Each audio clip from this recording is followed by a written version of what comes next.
Baie welkom by hierdie groot geleentheid wat ons het om ook dan die dood van ons Here Jesus te herdenk.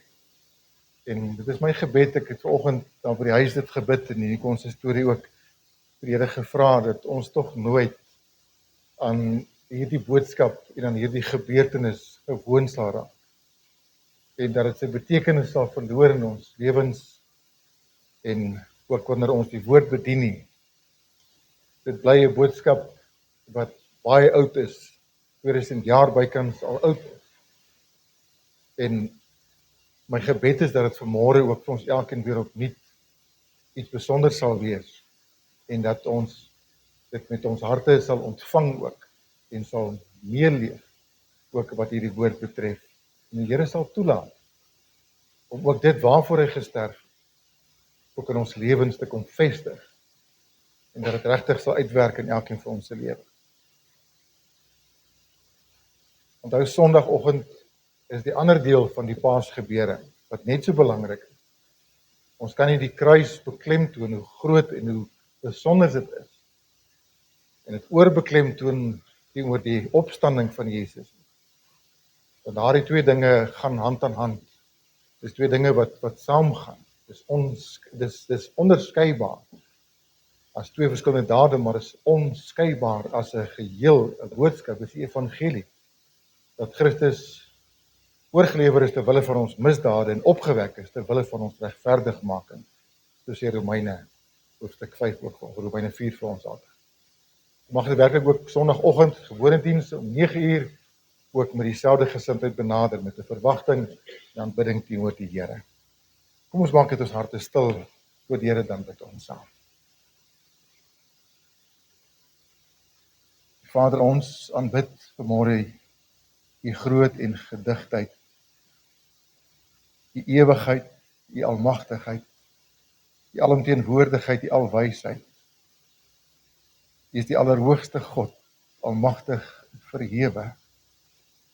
Here, so het ons U ook leer ken as 'n God wat regverdig en goed is, genadig en barmhartig, vergewensgesind, getrou, regverdig.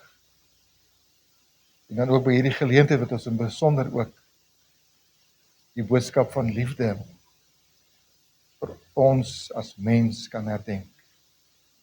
So lief het God die wêreld gehad, dat hy sy eniggebore seun gegee het, sodat elkeen wat in hom glo, nie verlore mag gaan nie, maar die ewige lewe kan hê. Groter liefde het die woord gesê, het niemand as dit, dat iemand sy lewe aflê vir sy vriende nie. Maar Here, U bewys U liefde vir ons daarin, dat Christus vir ons gesterf het terwyl ons nog sondaars was. Terwyl ons in vyandskap met U geleef het U die grootste liefde ooit kom bewys.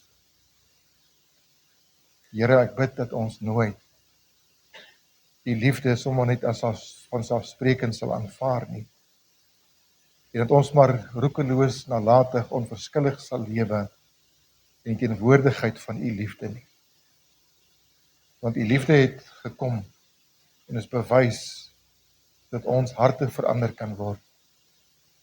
Nie om ons uiteindelik hemel toe te vat nie, maar dat ons juis alreeds hier op aarde daardie sekerheid kan hê. Ek weet my verlosser leef. Ek weet en ek is oortuig dat hy my siel gered het. Here, ek bid dat U vanmôre deur U woord en deur die werking van die Heilige Gees ook elke hart sal kom aanraak deur U woord. Al die lof en al die eer kom U toe, Here Jesus. Dankie Heilige Gees dat U vir ons bedien met U woord, oortuiging bring, waarheid bring, openbaring bring. En Here, vind ons harte ook gewillig en gereed om daarop te antwoord met ons lewe. Al die lof en al die eer kom U toe in Jesus se naam. Amen. Julle kan saam met my blaai daarna Matteus hoofstuk 27 toe. Matteus 27, ons gaan lees vanaf vers 15 tot 26.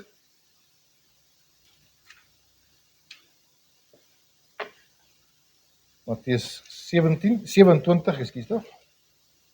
Ja, vanaf vers 15 tot 26.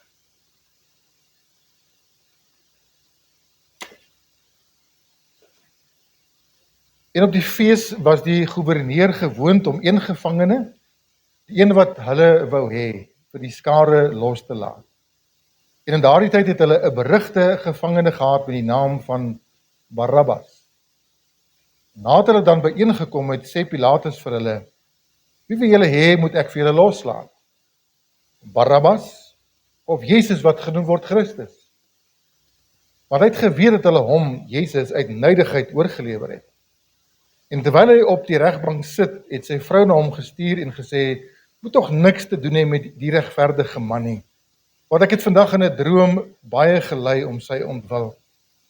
Maar die owerpriesters en die ouderlinge het die skare oorgehaal dat hulle Barabbas moes begeer en Jesus ombring. Toe antwoord die goewerneur en sê vir hulle: "Wie van die twee wil julle hê moet ek vir julle loslaat?" En hulle antwoord: "Barabbas." Pilatus sê vir hulle: "Wat moet ek dan doen met Jesus wat genoem word Christus?" Hulle sê almal vir hom: "Laat hom gekruisig word." En die goewerneur sê: "Watter kwaad het hy dan gedoen?" Maar hulle skreeu nog harder en sê: "Laat hom gekruisig word." En toe Pilatus sien dit niks help nie, maar dat daar eerder 'n oproer kom, het hy water geneem en sy hande voor die skare gewas en gesê: "Ek is onskuldig aan die bloed van hierdie regverdige man. Julle kan toesien." En die hele volk antwoord en sê: "Laat sy bloed op ons en op ons kinders kom." Toe laat hy vir hulle Barabbas los, maar Jesus het hy laat gesel en oorgelewer om gekruisig te word. Ons sê dit sover wat die woord van die Here betref. Hou hierdie gedeelte van die kruisgebeure in gedagte, want ons beweeg daarin met die boodskap. En op die einde sal ons weer meer sin maak. Wat hier gebeur het tussen Jesus en Barabbas. Ek gee ons as jy daar kan sien waar ons vanmôre dan met u gesels, is betaal met sy bloed. Hy het ons gekoop met sy bloed. En as jy na die liedjies geluister het, opgelet het wat ons gesing het vanmôre, dan het ook daar die strekking gehad, dat ons losgekoop is, dat ons vergifnis ontvang het, lewe ontvang het, deur die bloed van Jesus.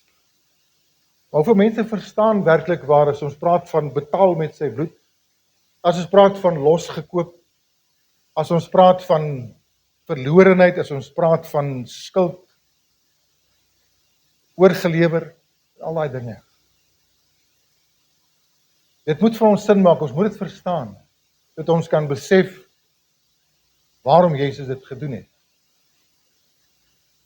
En wat die uiteinde, die gevolg ook daarvan in ons lewens in hierdie wêreld sal wees. Wat baie min mense wil erken, verstaan en wil glo, is dat ons almal van nature sondaar is. En dat ons almal van nature verlore sondaar is. Dat niemand van ons onsself kan red nie. Dat jy jouself nie kan verbeter nie. Dat jy jouself nie deur wat jy doen vir God aanvaarbaar kan maak. Dat ek en jy niks kan doen om die straf wat reeds oor ons lewens is, van ons lewens weg te kry, daaronder uit te kom nie. Dat nie een van ons, deur dit wat ons doen, ons skuld kan vereffen, wat ons voor die Here het. Ons lewens op 'n plek kan kry waar dit vir God aanvaarbaar is. Jy kan jou lewe lank daarmee besig wees en probeer. Jy gaan dit nie haal nie. Vir die week stel iemand net so 'n illustrasie wat ek geluister het. Dis 3 persone is in 'n bootjie in die see. En die land is 'n redelike entjie daarvan af. Dis binne sig, maar is ver. En hulle besluit ons gaan swem. Ons sal uitspring en ons gaan swem, ons gaan land toe gaan. Dis ons enigste kans. Die eerste een is spring uit en hy swem. En hy kom so 500 meter ver en hy verdrink. En die tweede een spring in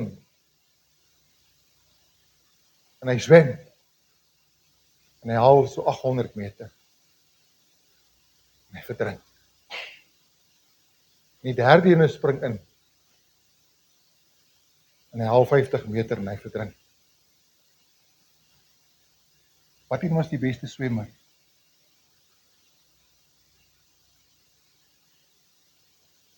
Nie een van hulle het gemaak nie. Dis irrelevant. Sommige mense sê ek het hard probeer in my lewe om reg te lewe. Jy gaan dit nie maak nie. Sommige mense het nie baie kanse gehad om reg te maak nie. Hulle maak dit ook nie. So hard ek en jy ook al probeer om reg te lewe, ons gaan dit nie maak nie. Dis die realiteit wat elkeen van ons moet besef. Die Bybel sê ons almal skiet tekort. Almal.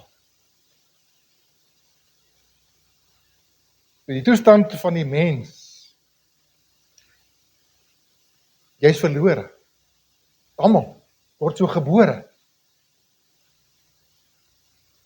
En mens kan baie maklik sê, maar hoe kan ek verlore wees? Ek kom uit 'n goeie gesin uit, ek kom uit 'n goeie agtergrond uit, ek doen my bes en ek probeer reg lewe en al die van dinge. Feit bly staan, ons word verlore gebore en ergens moet daar 'n oorgang plaasvind. En dit is nie so sommige mense dink dat jy jou hele lewe lank besig is met 'n oorgang nie. Dat jy moet probeer jou hele lewe en dat jy jou hele lewe lank strewe om soos die Here te wees en reg te lewe en ergens op die pad gaan ek oor. Om oor te gaan, om gered te word is 'n gebeurtenis in jou lewe.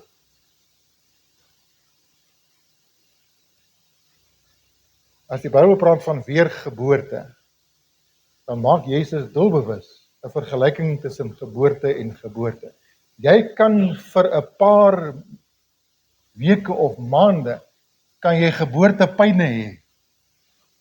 'n Vrou is 9 maande swanger. Aanvanklik is daar baie keer ongemak en dan raak dit rustig en dan raak dit weer onrustig, dan raak dit weer ongemaklik en dan raak dit na die einde toe raak dit baie ongemaklik. Die meeste van die vrouens, ek praat oor die algemeen. Sommige vrouens, my suster het geboorte geskenk as niks gebeur het. Maar uiteindelik vind daar 'n geboorte plaas. Jy kan nie praat van die proses as 'n geboorte nie. En dieselfde met weergeboorte ook. Weergeboorte is nie 'n proses nie. Dat is my weke en jare en maande vat om gered te word nie. Jy kan in daai tyd soeke hê en daar kan sekere begeertes wees, daar kan sekere hinkering wees, ontwaking wees, bewuswording plaasvind. Maar dan gaan 'n oomblik aanbreek waar jy gered word, waar jy oorgaan en waar jy sekerheid bereik en weet, ek weet aan wie ek behoort. Nie op grond van dit wat ek gedoen het nie, maar op grond van geloof in hom wat my gered. Ek hoop jou wedergeboorte is op daardie standaard. Want dis die Bybelse standaard. My toestand is, ons is verlore. En nou sê Paulus op 'n stadium ook, ons is uitverkoop aan die sonde. In ander woorde, wat beteken dit? Ons is onder die heerskappy van sonde van geboorte af. Jy hoef nie vir 'n kind te leer om 'n tantrum te gooi nie. Nee. Waar kom dit vandaan? Jy hoef nie vir 'n kind te leer. Jy hoef nie vir 'n kind te leer om te jok nie. Ek onthou dit. Selfs as ons met die standaarde en die beginsels en die waardes wat mens jou kinders probeer leer. Maar die eerste keer wat jou kind vir jou jok en hy's 2 of 3 jaar oud, Dat is nogal 'n skok vir 'n mens, né? Ek het hom nie geleer, Jokkie. Waar kom dit vandaan? Ons is uitverkoop aan die son, ons is hulpeloos, ons is magteloos om self daaruit te kan doen. En wat kan ek en jy doen om ons onder hierdie sondeskuld uit te kry? Nie kerk toe gaan nie, al is dit 'n goeie ding, dit gaan nie help nie. Jy kan 'n goeie boodskap hoor, maar net die feit om kerk toe te gaan dit nie verander nie. Om goeie dinge te doen, gaan dit nie verander nie. Dit volg wanneer dit die verandering plaasgevind. Ja.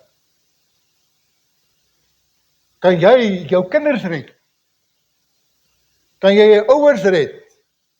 Kan ek enige iemand red? Ek kan vir hom die boodskap van redding vertel. Maar op einde moet elkeen sy keuse maak. Elkeen moet sy besluit neem. En by daardie keuse gaan jy en ek eendag beoordeel word. Of jy het gedoen het, of nie. Nou sê Psalm 49 vers 8 en vers 9 die volgende: niemand kan ooit 'n broer loskoop nie. Hy kan aan God sy losprys nie gee nie, want die losprys vir hulle lewe is te kosbaar en vir ewig ontoereikend.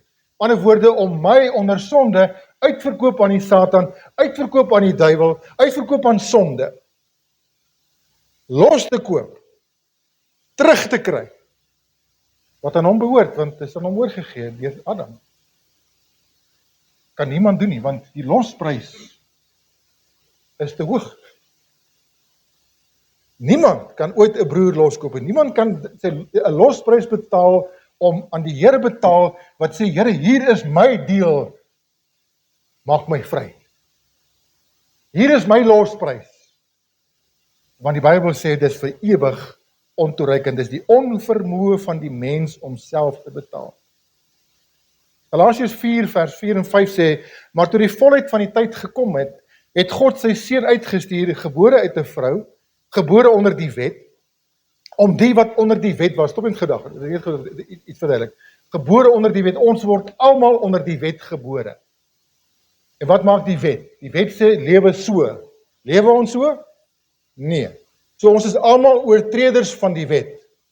Nee. Jy kan dalk nou sê, okay, ek kan nog net een van die 10 oortree. Of dalk 2. Of baie keer 3. Maar dis nie net daardie 10 dinge nie. Dis soveel ander dinge. Ons is almal wetsoortreders. Nou sê hy, om die wat onder die wet was.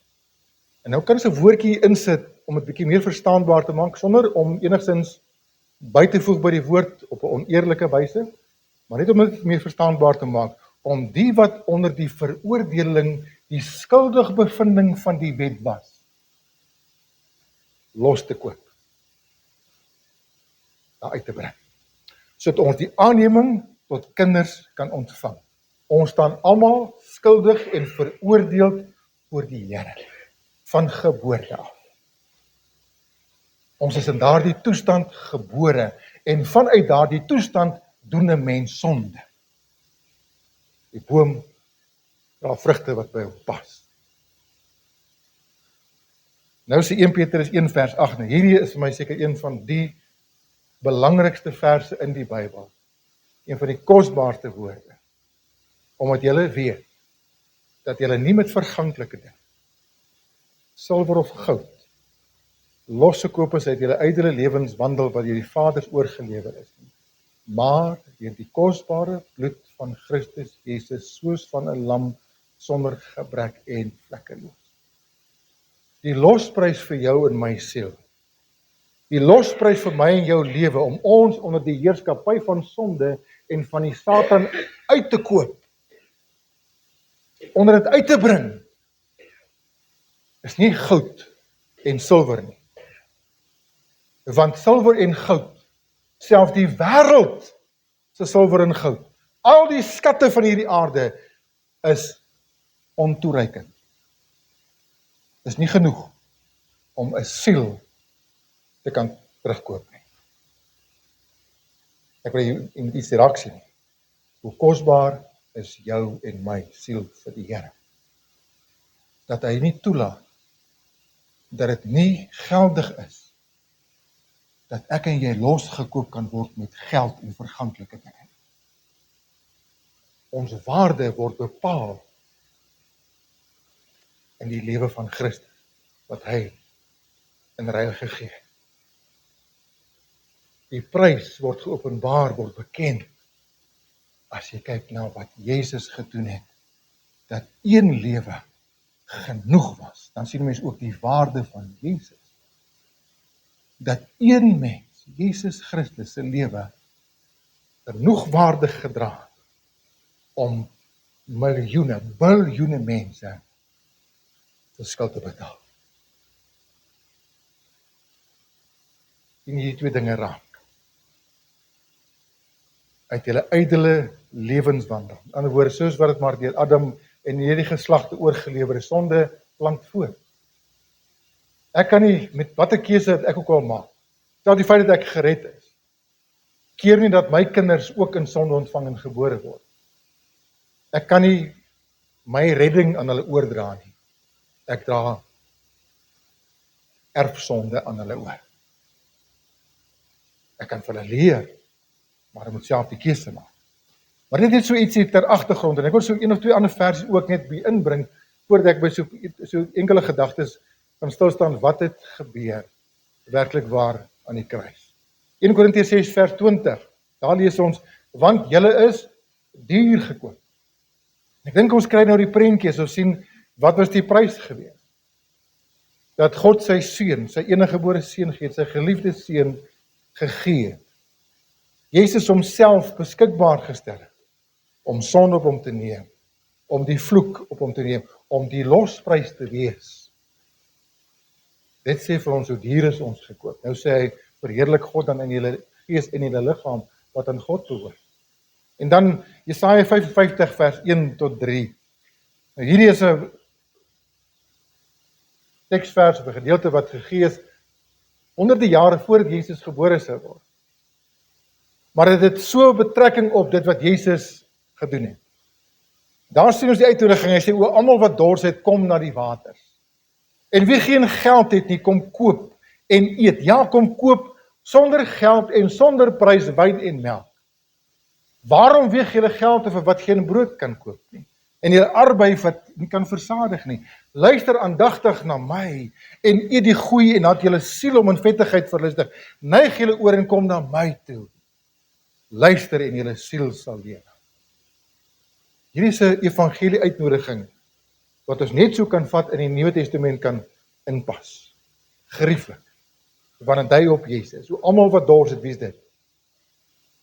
Dis almal wat besef ek het Jesus nodig. Daar's baie mense in hierdie lewe wat nie dors het.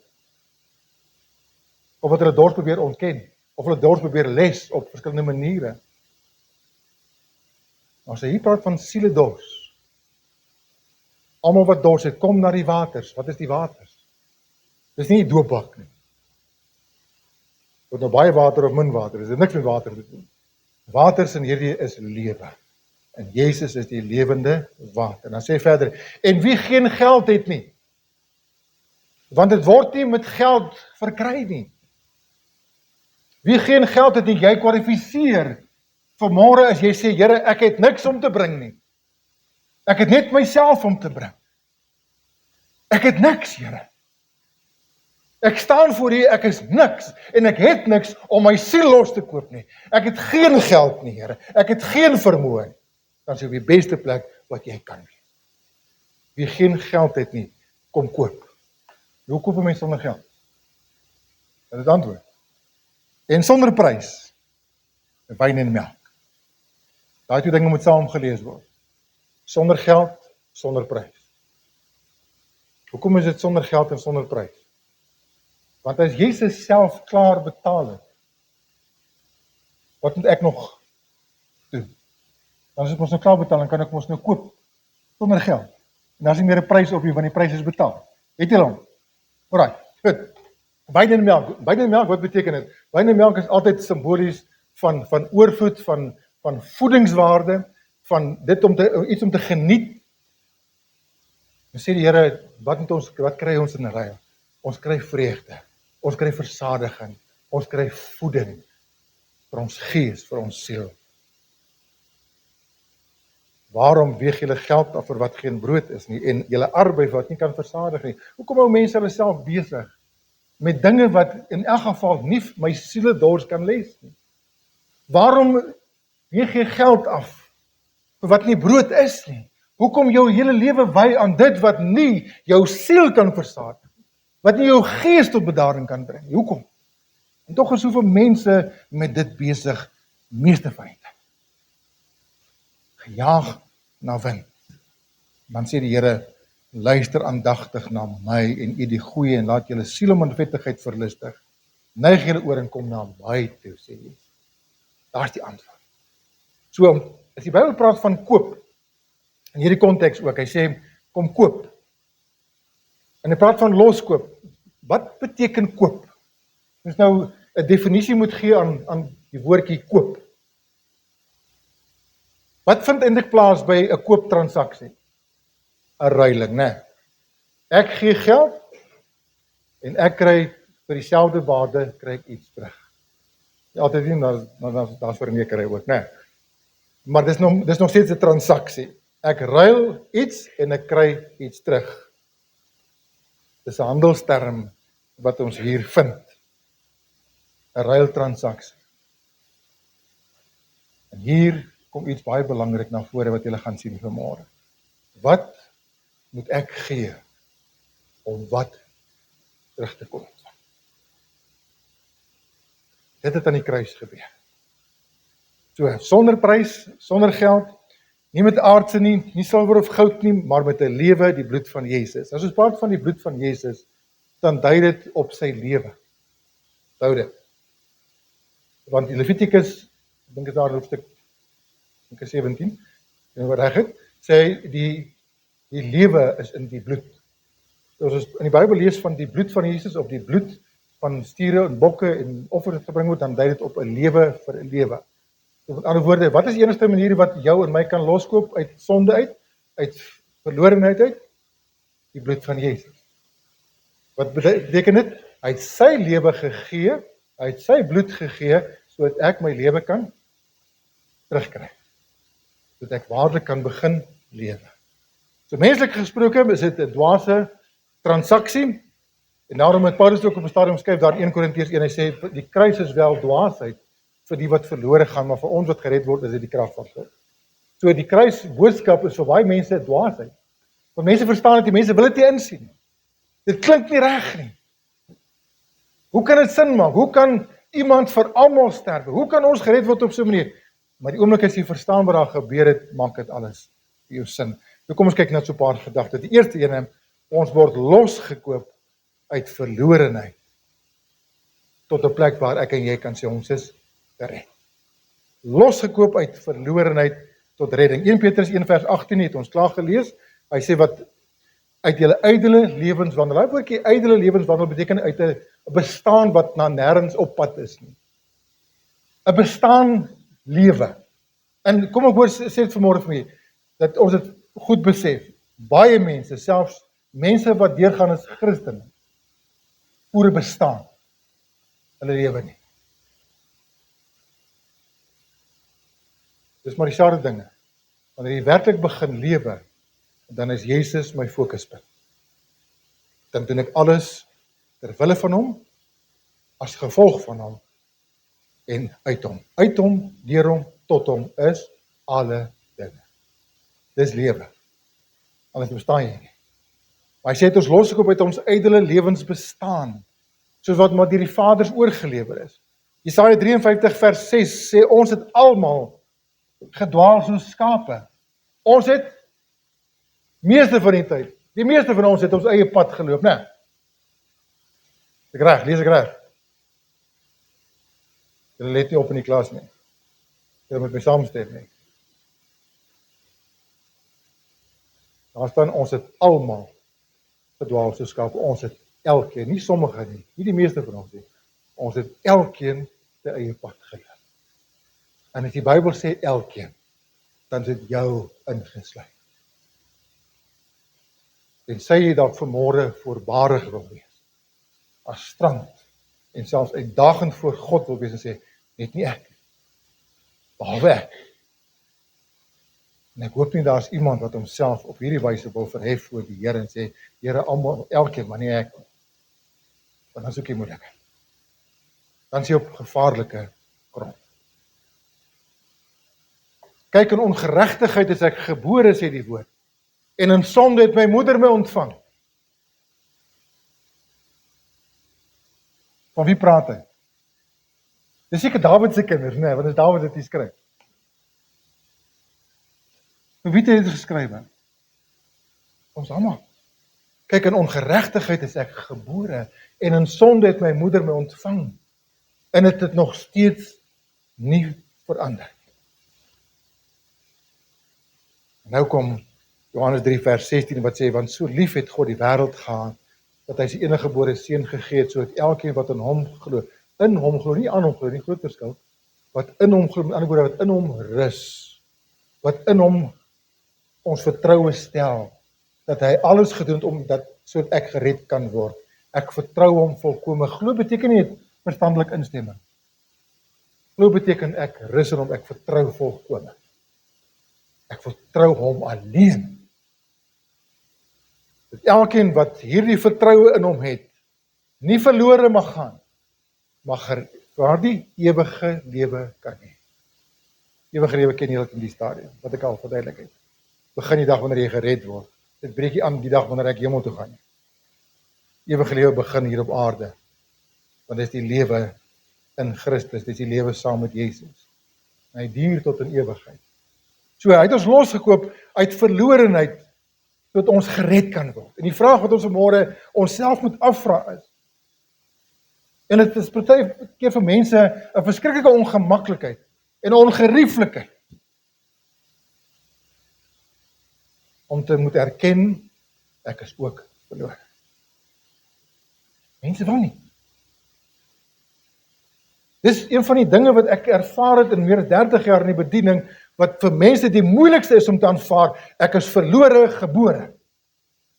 Ek is ook verlore. Want ons sal altyd hierdie twee dinge teen mekaar afspeel. Jy sê ek is verlore, maar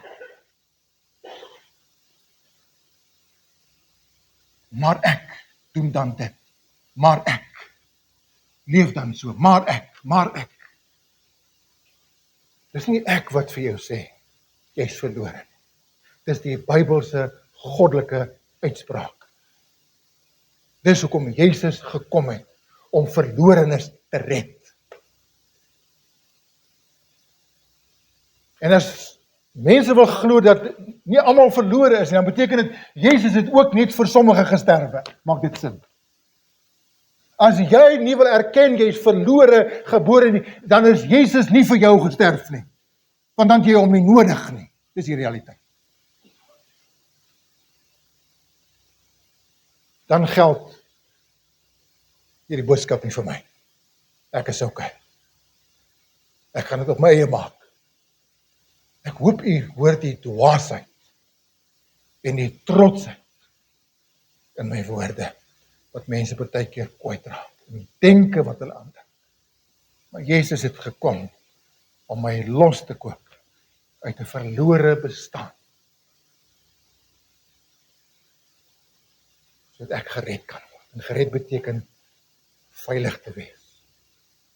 Nuwe eienaarskap. Nuwe beheer. Nuwe wortel. Nuwe vrugte. Okay, tweede ene. Hy het ons losgekoop uit ongeregtigheid na geregtigheid. En hierdie het ons nou al die afgelope tyd daaronder in die saal met die studie van die Romeine, want Romeine handel oor geregtigheid. Martin Luther het toe hy hierdie boek Romeine gelees het dit aanleiding gegee tot die hervorming, destyds die groot reformatie, waar hy weggebreek het van die Rooms-Katolieke Kerk. Geregtigheid, en soveel kinders van die Here weet nie regtig wat dit beteken. Wat is geregtigheid? Kom ons kyk na 'n paar verse, dan gaan ek dit vir u verduidelik. Maar Jesus het ons losgekoop. Ons almal word in ongeregtigheid gebore. Dit het ons nou met die eerste gedagte klaar gesê, omdat ons in sonde gebore word. Die woordjie ongeregtigheid is baie verwant ook, het beteken ook uiteindelik sonde. Kom verduidelik dit gou. Wat is geregtigheid? Dan gaan jy ongeregtigheid maklik verstaan. Geregtigheid beteken om voor die Here in die regte status, in die regte verhouding te staan. Ek gaan 'n Engelse woord gebruik, to be in the right and in an upright standing before God. Anderswoorde, ek staan voor die Here en daar's geen veroordeling. Ek is in 'n volmaakte, uitgesorteerde, goeie, gesonde verhouding met die Here. Ek staan volmaak voor hom. Hoor jy my? Ek staan volmaak voor hom.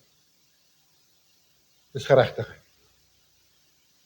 Is daar enige iemand behalwe Jesus wat so voor God staan? Is daar enige iemand van 'n geboorte af en deur eie pogings? Al die sonnaskoolklasse is bygewoon. 20 jaar diens as diaken, 40 jaar diens as ouderling. Ek byt vas jou nie amper aan. Maar ek is deur alle goeders en nou het ek soveel geregtig goeie dinge gedoen. Ek het nou al soveel bymekaar gemaak, dit is nou op my rekening. Nou is ek am seker baie naby aanvaarbaar voor die Here. Ek is by geregtigheid. Die Here kan dit daarmee net afwys. Hy kan dit daarmee ignoreer nie, né? Dink goed. Is dit genoeg? Nee. So wat is ongeregtigheid? Ongeregtigheid is net moet die teenoorgestelde. Dis om in gebrek voor die Here te staan. Ek staan nie reg voor die Here nie. Ek is nie in die regte verhouding met die Here nie. Ek is gediskwalifiseer. Ek het nie die regte status. Ek is nie kind van God van nature nie. Ek staan nie voor die Here sonder skuld nie. Ek staan voor die Here in ongeregtigheid. On beteken net eenvoudig, ek het dit nie. Dit ontbreek my. Is daar 'n teksvers wat dit sê? Is daar 'n woord wat dit sê? Ja, baie duidelik. Romeine 3 vers 23 en 24 sê, want almal het gesondig en het ontbreek hulle aan die heerlikheid van God. En hulle word deur sy genade sonder verdienste, let mooi op, sonder verdienste geregverdig deur die verlossing wat in Christus Jesus is. Daai woordjie geregverdig beteken my status voor die Here word by die kruis geruim. Jesus sterf aan die kruis vir jou en my ongeregtig. Hy sterf in jou en my plek. Ons ongeregtigheid. Hy vat dit op hom. En wat doen hy met sy geregtigheid? Want hy staan volmaak voor die Here. En daardie oomblik, toe hy uitroep, my God, waarom het U my verlaat? Toe gebeur daar iets. Op daardie oomblik toe word hy sonde gemaak, ongeregtigheid is in hom. Jou en my ongeregtigheid is ten volle op hom. Nou daardie oomblik moet God ongeregtigheid straf. En wat doen Jesus aan die kruis? Hy red vir my en vir jou van die toorn van God. Want God moet sonde straf. God haat sonde. En op daardie oomblik toe Jesus ons ongeregtigheid op hom neem, toe is God se toorn op sy seun. En Jesus red my en jou van God se toorn. Maar wat gebeur met sy geregtigheid? Hy sit dit oor op ons rekening. Nou, waar staan ek en jy nou? Die wat hom aanvaar as verlosser en saligmaker, die wat sy regverdigmaking ontvang in geloof, wat gebeur met hulle? Hulle word kinders van God. Hulle word sonder verdienste, deur die geregverdig, deur die verlossing wat in Christus Jesus het nie. 2 Korintiërs 5 vers 21 sê, want hy het hom, God het sy seun, wat geen sonde geken het nie, sonde vir ons gemaak aan die kruis, toe hy ongeregtigheid op hom neem, sodat ons kan word geregtigheid van God deur hom, as gevolg van hom, die ruiling wat plaasgevind het. Titus 2:3 vers 5 sê, nie op grond van die werke van geregtigheid wat ek en jy gedoen het, maar deur die bad van na sy barmhartigheid het hy ons gered deur die bad van die wedergeboorte. En asseblief, ek moet dit net hier sê, dit het niks met die doop te doen nie. Die bad van die wedergeboorte, sommige mense is regtig roekeloos as hulle by die teksvers kom om te sê, die bad van die wedergeboorte, ek moet gedoop word, sodat ek deur die bad van die wedergeboorte kan gaan en gered kan word. Nie wat hier staan nie. Wat hier staan is the showers of regeneration by the word. Maar 'n woord op daardie oomblik wanneer ek my tot Jesus wend en ek word gered, dan het die woord 'n was-effek in my lewe. Ek word deur die woord deurdrink en ek word vrygespreek deur God se woord. En op grond van wat God sê, staan ek volmaak voor hom in my gees. Volg julle my. Julle moet bybly. Die Gees groot, belangrike goed. Maar dis die tweede en ek is losgekoop uit ongeregtigheid na geregtigheid. Wat Jesus aan die kruis gedoen het, is sodat ek voor God kan staan geregverdig. Beteken ek is nou sondeloos volmaak? Nee. Maar in my gees, daardie deel wat my aan God verbind, staan ek volmaak. Wedergeboorte is die enigste manier wat jou gees 100% met God kan herstel. Geen ander ding. Niks anders nie. Net wedergeboorte kan jou gees herstel tot so 'n mate dat ek voor God kan staan as geregverdig. Op grond van wat Jesus gedoen het. Groot verskil. So nou verder, ons is losgekoop van onder die vloek. En ons is ingebring onder die seën van die Here. Hoekom sê ons dit? Deuteronomium 21 vers 22 sê, en as iemand 'n sonde is, en as in iemand 'n sonde is wat die doodstraf verdien, en hy gedood word, en jy hom aan 'n paal ophang, dan mag sy lijk nie aan die paal oornag nie, maar jy moet hom sekerlik die dag nog begrawe, want een wat opgehang is deur God vervloek. Die woordjie paal wat daar gebruik word, is die woordjie ook boom, tree, kruis. Vervloek is elkeen wat aan 'n paal hang. Cursed is he who hangeth on a tree, sê die oorspronklike Engels. Nou kom Galasiërs 3 vers 10, in die Nuwe Testament skryf Paulus en sê, want daar is geskrywe, vervloek is elkeen wat nie bly in alles wat geskryf is in die boek van die wet om dit te doen nie. Goed, kom ons kyk gou mooi na hierdie teksvers. Vervloek is hy wat nie bly in alles wat geskryf is in die boek van die wet om dit te doen nie. Wie is dit? Nou, moet daar buitekant. Nee. Sluit ons in. Meeste van ons, hè? Ek hoor 'n mooi woordjie hier.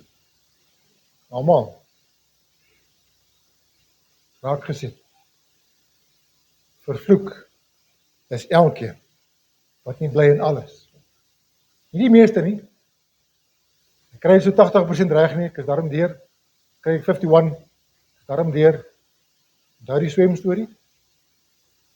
Of jy dan 50 meter vat om te verdrink, of 100 meter vat om te verdrink, of 500 meter vat om te verdrink, jy maak dit nie. So ons is almal onder die vloek. Is dit reg? Ons almal is onder die vloek gebore, van nature. Right. Vervloek is elkeen wat nie bly by alles wat geskryf is in die boek van die wet om dit te doen. Nou sê Galasiërs 3 vers 13 en 14 die volgende, Christus het ons losgekoop van die vloek van die wet, deur 'n vloek vir ons te word. Want daar is geskrywe, vervloek is hy wat aan 'n hout hang. Daar is die preek. Christus het ons losgekoop deur 'n vloek te word. Toe Jesus aan die kruis sterwe, toe hang hy aan die kruis as 'n vervloekte. Want hy het my en jou vloek. op hom geneem. Hoekom doen hy dit? Vers 14 sê, sodat die seun van Abraham, die beloftes wat aan Abraham gee, dat ek maak jou 'n seun, sodat jy verander tot seun kan wees. Daai beginsel geld vandag nog vir die kerk van die Here Jesus. Dit geld vandag nog vir elke kind van God. God seën vir jou met alle geestelike seëninge, met die seën van vergifnis, met die seën van 'n nuwe lewe en alles. Hoekom? Sodat jy dit verander kan gaan doen. Sodat ons hierdie boodskap kan uitdra, sodat ons 'n seën verander kan wees.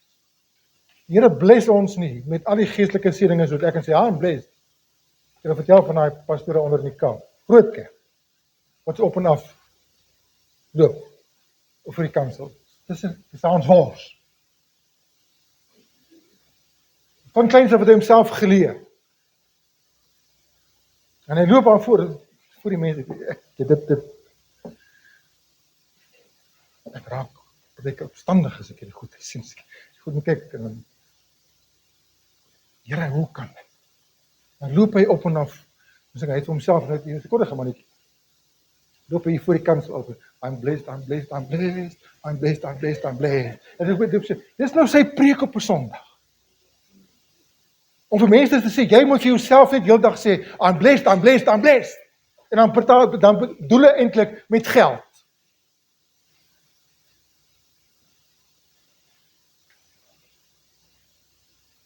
Dis regtig waar, dis niks anders as 'n gespottery met die seëninge van Abraham, die seëninge van God, wat het doen het dat ek en jy op hierdie aarde namens Jesus as ambassadeurs optree nie.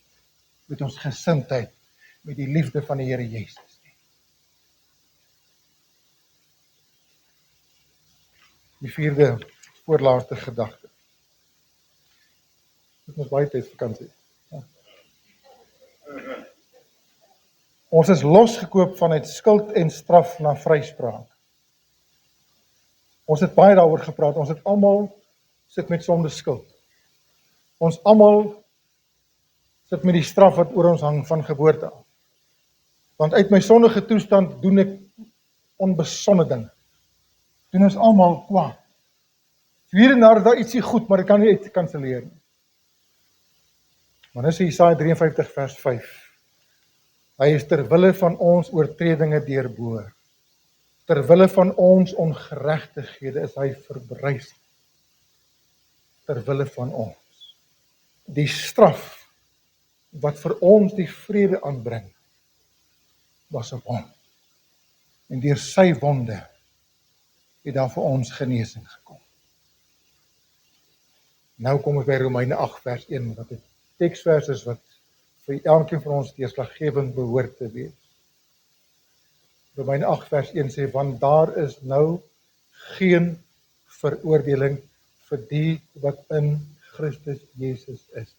Let op, in Christus Jesus is 'n term wat hy op, die wat gered is, die wat waarlik weergebore is, die wat Christus aanvaar het as verlosser en saligmaker, die wat na hom toe gekom het, die wat hom aanvaar en alles wat hy gedoen het, as seun van God, in my plek. Daar is dan nou geen veroordeling vir die wat in Christus Jesus is. Hoekom nie? Hoekom nie? Want God het die oordeel afgehandel. Waar? Aan die kruis. As daar enige oordeel oorgebly het, dan het Jesus nie die volle prys betaal nie, dan het hy 'n onwaarheid ooit geraak toe gesê het, tetelestai. Dis volbring. Dis betaal. Met my bloed het ek betaal. Dan daar iets oorgebly, waarvoor hy jou nog moet straf. Hy kan nie. As Jesus sonde, as God sonde 'n tweede keer moet straf, dan misken God sy seun sy hoogste offer. Ek moet dit bysê. Hy het dit alles op hom geneem, maar nie almal aanvaar dit nie. En as jy dit nie aanvaar nie, dan bly jy mos onder die vloek en onder die veroordeling en onder die straf. Want die woord sê, hoe kry ons dit? Hoe ontvang ons dit? Deur geloof. Geloof sê, vat dit. Dis 'n gawe, geskenk van God. Ek vat dit. Dis myne. Dankie, Here. Is dit so moeilik? Is die evangelie moeilik?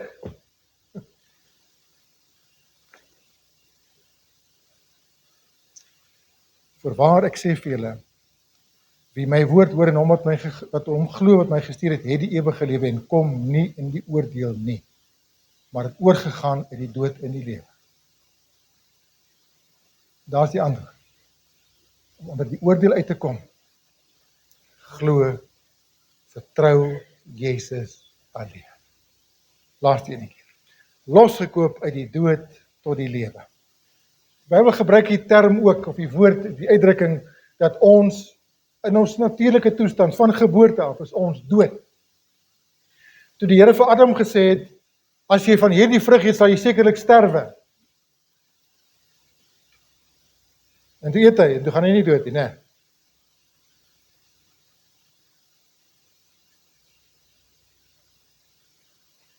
Kan nie Bybel.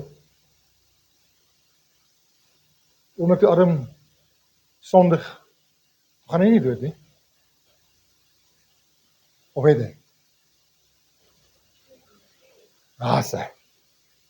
Daardie oomblik, toe vind daar 'n skeiding plaas, want dood beteken skeiding. Op daardie oomblik word hy geskei van fellowship met God, gemeenskap met God. Op daardie oomblik kom hy onder veroordeling, selfveroordeling.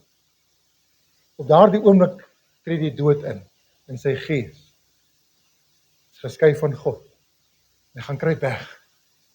Want dieselfde God wat hy gister in liefde gedien het en beleef het, is hy nou bang voor. Kruip hom weg. Hoekom? Want fellowship is weg. Is geskei van God. En wat hy later so uitvind, weliswaar honderde jare later is, ek gaan dood. Self dood gegaan, maar hy het baie kort daarna het hy ook gesien dat sy eie kind, Abel, sterf. Toe daai dood ook ingekom. Nou sê die Bybel in Kolossense 2 vers 13, en julle wat dood was deur die misdaad. Julle wat dood was, wie is dit? Almal. Vir wie skryf Paulus dit vir die gemeente daar in Kolosse? Mense wat gered geword het. Hy sê, julle wat dood was deur die misdaad, die onbesnedenheid van julle vlees, het hy saam met hom lewend gemaak, deur dat hy julle al die misdade vergewe het. Jy kan nie begin lewe as jou sonde nie eers vergewe is. En in die kruis het Jesus my sonde vergewe sodat ek kan lewe. Want sonde, dood, vergifnis nodig. Toe ons dood was deur die misdade, lewend gemaak saam met Christus, uit genade is julle gered. Die loon van die sonde is die dood. Sonde betaal. Ek het dit al vele verduidelik, maar iets belangrik is, hy sê, want die loon van die sonde betaal uit. Jy kry, wat jy insit kry, jy in 'n ruil, né? Die loon van die sonde is die dood, maar die genadegawe van God is die ewige lewe in Christus Jesus. Sien jy iets raak hierso? Hy sê, loon, gawe staan teenoor mekaar. Loon van sonde, dood. Sien die loon van die ewige lewe in goeie werke. Staan nie, né? Ewige lewe is in Christus Jesus, die oënskynlik grootste neerlaag, droefheid en mislukking word die grootste oorwinning, sukses en blydskap ooit. Ek sluit af met dit mee begin het.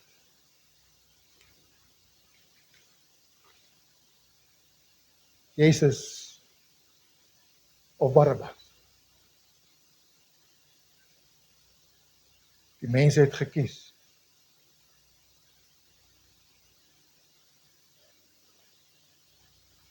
Hulle het Barabbas bo Jesus gekies.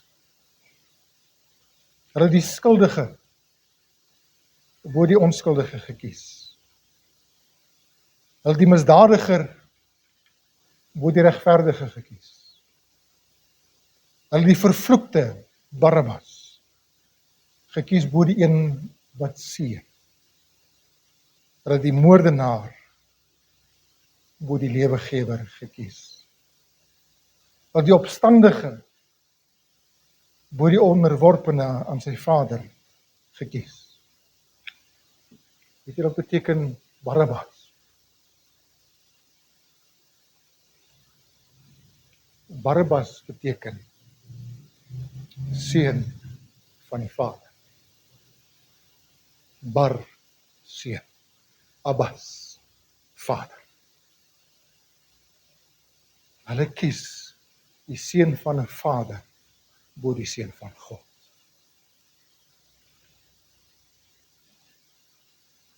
Wat het aan die kruis plaasgevind? In daardie wat jy daar sien, as jy nou mooi kyk na die linkerkant, wie is daar? Dis nie Barabbas nie.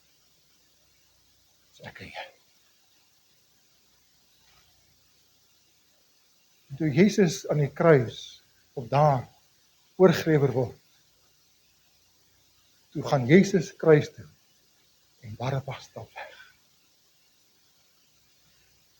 Toe Jesus kruis toe gaan, kan ek en jy wegstap. Want hy het in my en jou plek gaan sterf. Dit wat in die kruis gebeur.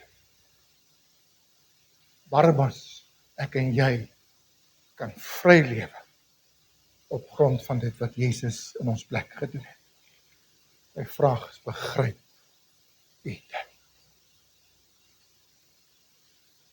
Ruil vandag. Waarom? Is die vraag wat ons in die begin gevra het, weeg julle geld af of wat geen brood is nie. Kom jy besig met dinge wat verganklik is die hele tyd, en julle arbei vir wat jy kan versadig, en luister aandagtig na my, en eet die goeie, laat jou siel om in vettigheid verlustig, oorvloed. Neig julle oor en kom na my toe. Luister en julle siel sal lewe. Vir almal wat dors het, ek kry die teksvers net so 'n bietjie op, want ek wil met hierdie woorde afsluit, maak geen verskil.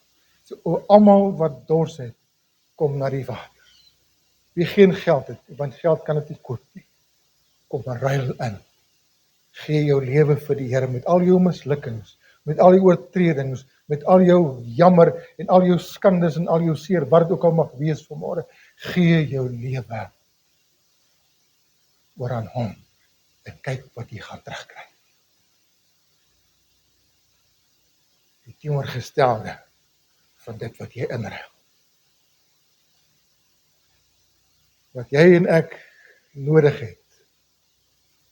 'n volkome en ewige verlossing, die ware lewe is voorbetaal met Jesus se bloed. Hoekom? Want Christus het ook eenmaal vir die sondes gelei aan die kruis. Hy, die regverdige, vir ons, die onregverdige, die Barabbas. Om ons tot God te bring. Daai woordjie om ons tot God te bring is so belangrik. Om ons terug in 'n verhouding met God te bring, in 'n eenheid met God. Een met God te maak. Om nooit weer geskei te word nie. Aan die kruis het hy plekke verruil. Jou en my skuld betaal.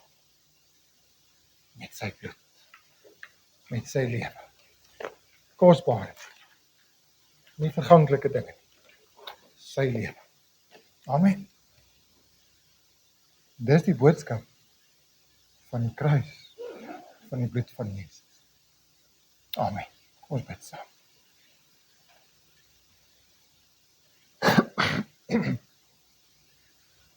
Here Jesus, ons moet erken voor die bely vanmôre dat ons elkeen van nature 'n Barabbas is. Veroordeel, misdadigers, onder die vloek, ver van God af. Seun van ons vader Adam. Dankie Here dat U dit moontlik gemaak het, so in die kruisplekke geruil het. sodat ons kan lewe, nie meer onder die vloek, nie meer onder veroordeling, sonder straf, met 'n vooruitsig, met die volle seën van die Here oor ons lewe, met 'n verwagting en 'n hoop. Here, U het gedoen. En ons aanbid U vanmôre, ons dank U vir U bloed, vir die kruis, vir U lewe wat U vir ons gegee het. Here, leer vir ons om soos U te kan lewe, vir U te kan lewe, uit U te kan lewe. Here, maak die lewend vanmôre wat nog nie lewe gevind het. Wat gedink het, hulle kan dit in dinge vind. Wat gedink het, ek kan myself uitwerk uit hierdie ding uit. Maar wat jy besef, ons verwerp in dieselfde asem die grootste offer ooit nie. Want wat kan ek doen om myself los te koop? Ons het iemand nodig. Dankie, Here Jesus, dat dit U is en altyd sal wees. Amen.